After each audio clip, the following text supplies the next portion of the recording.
Hey guys, I'm Greg. Welcome to Gregsbeerreviews today. Let's go see what's in the fridge today, guys.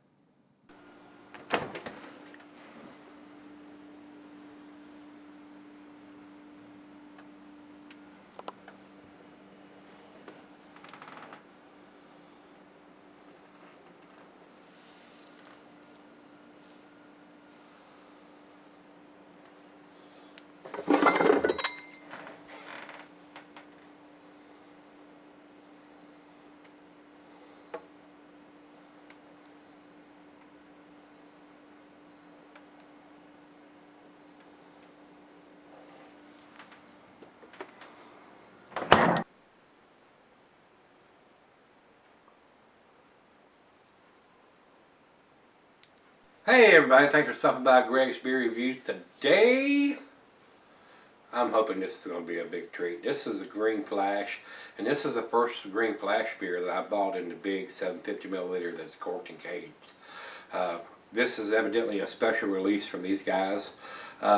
This is their Oculus Sauvage, S-A-U-V-A-G-E, and it is an Imperial IPA. Got a lot of writing on this bottle, very colorful bottle. It says Cellar 3, Oculus Sauvage, Belgian style India Pale Ale, aged in red wine barrels. 2015 edition, 10.1% alcohol by volume, 101 IBUs, limited reserve. This is a one-of-a-kind Belgian-American hybrid. Is aged to perfection. Brewed with Amarillo, Summit, and Nugget hops, Trappist Ale, and Brettanomyces clauseni yeast.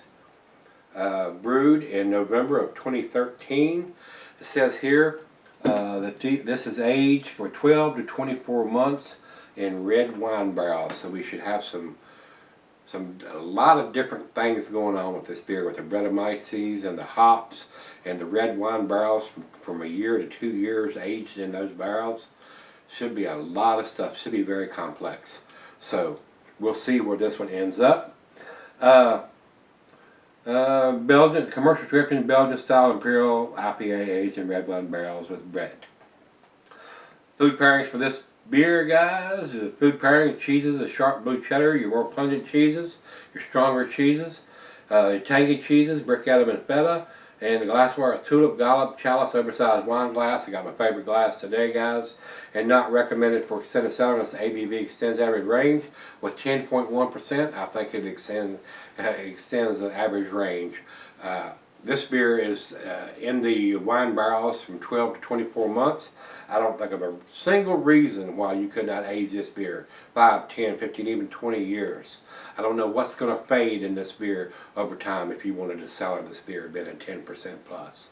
So, like I said, the first one I've done from these guys, most of their stuff's in the little smaller bottles, and they are doing 2 different sizes. The first one I've had in the big 750, and then like I tell you a lot of times, guys, this was not a cheap beer.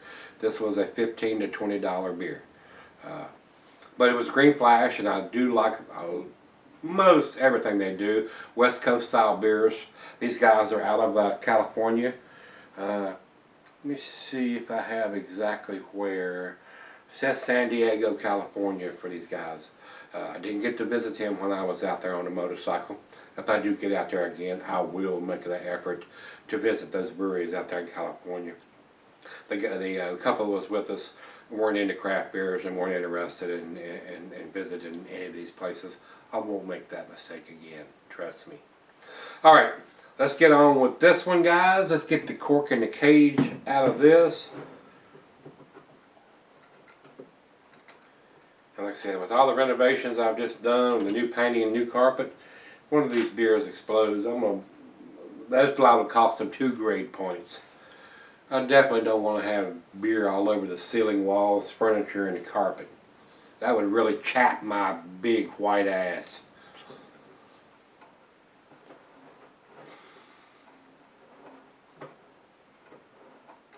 My big white tattooed ass, I may add. Alright, here it comes. Nice pop.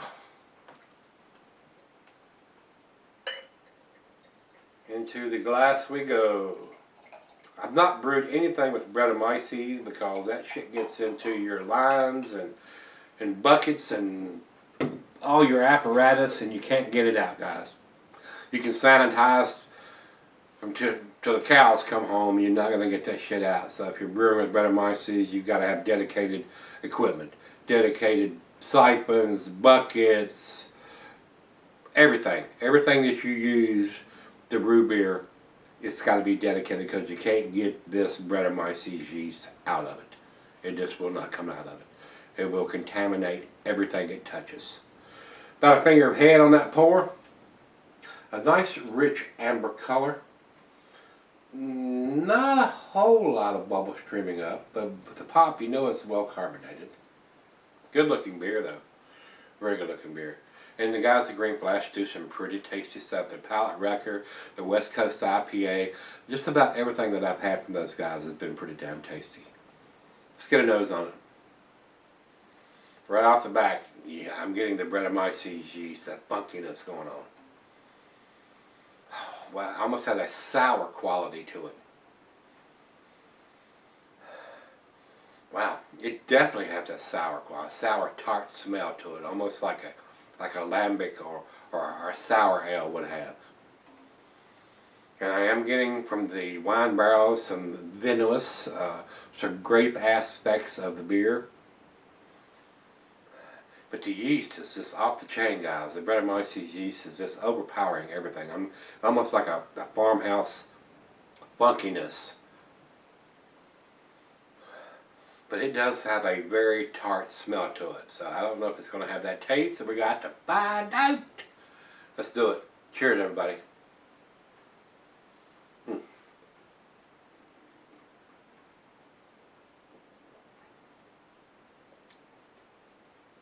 Whoa. And they're calling this an Imperial IPA. It's not there, guys. It's not there. This is like an Imperial sour. It is very sour tart. I don't know if that's where they were intending to go with this beer, but this is not an IPA. Even though the IBUs listed here, what did I tell you it was? 101 IBUs on this. It is not hop forward. I would not call this an IPA, guys. I would not. If you're expecting that grapefruity pineapple taste, you're going to be disappointed. This is more like a sour. Very sour, very tart. And I was getting that on the nose.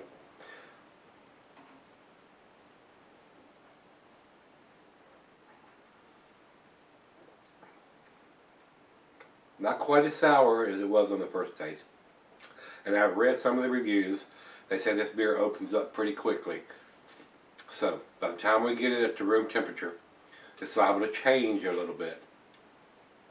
But it is not, to me, an IPA.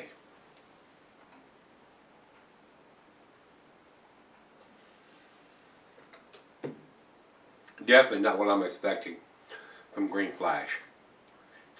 Most of their stuff, being on the West Coast, San Diego, very West Coast style. But it is very sour / tart in the initial tastings of this beer.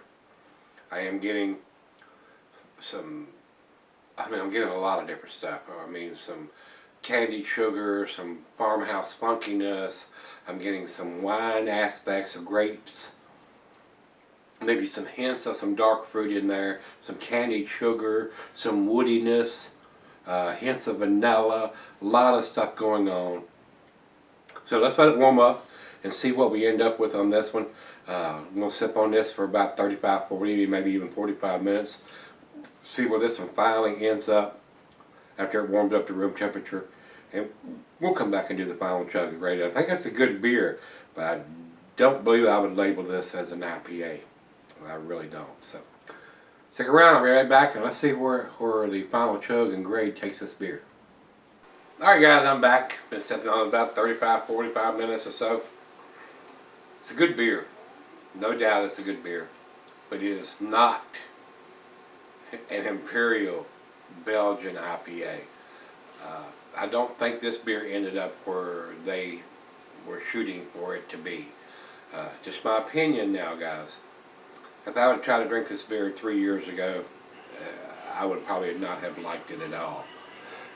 It is pretty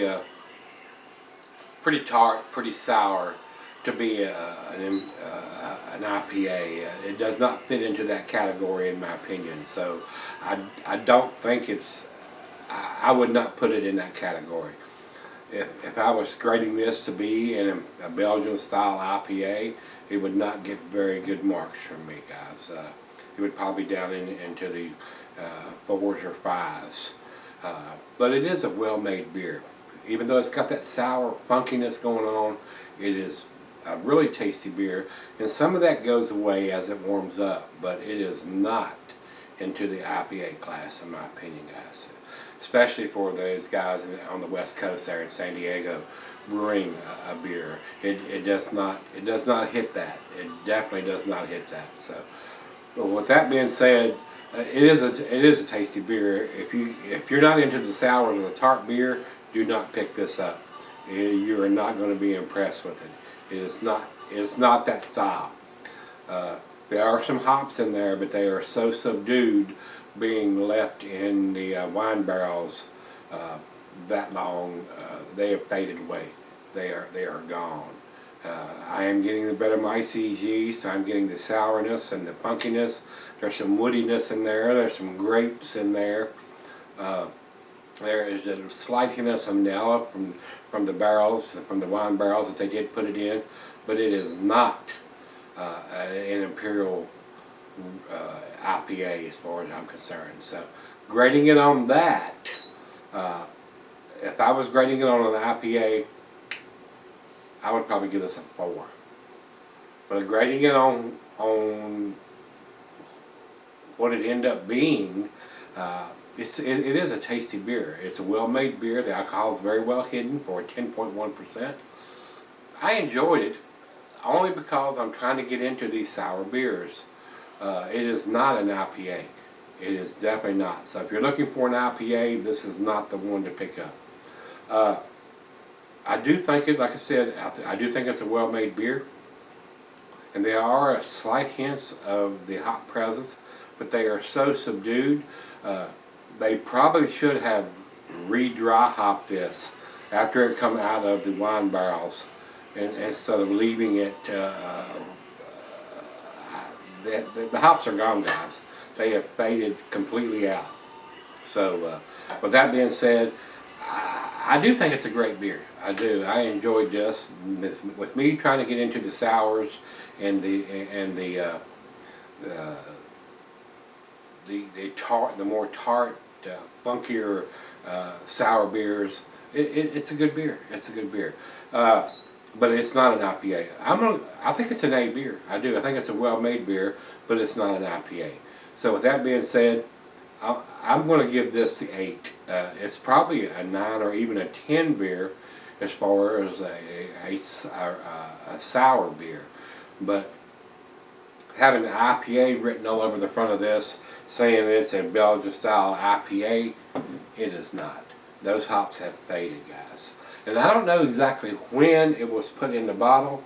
It says 2015 on the label here, but I don't know when in 2015 it was done. And it does have some writing on here. SO89237 is digitized on the back of the bottle here, but the hops have faded. It's not an IPA. It's to me it's more of a sour tart beer than it is an IPA. So that's the way I'm gonna call it on this one. And like I said, I'm gonna probably give this the 8. I do think it's a well-made beer, but it doesn't fit into the IPA category to me. Just my opinion. Just my opinion. It's more sour tart than it is IPA. Over to Beer Advocate, they have no score. So that leads me to think it's a fairly new beer. There's not enough reviews for them to put a rating on it. And over to Rate Beer, they say 95 overall and 74 in style. So 95 overall, it's a good number. If I was putting a numeric rating on it, it'd be a 90 or a 91. That's where I would put it in as far as the numeric rating. So let's do the final chug. Very tart. I got that on the nose. Sourness. The Brettanomyces yeast is there. Not an IPA.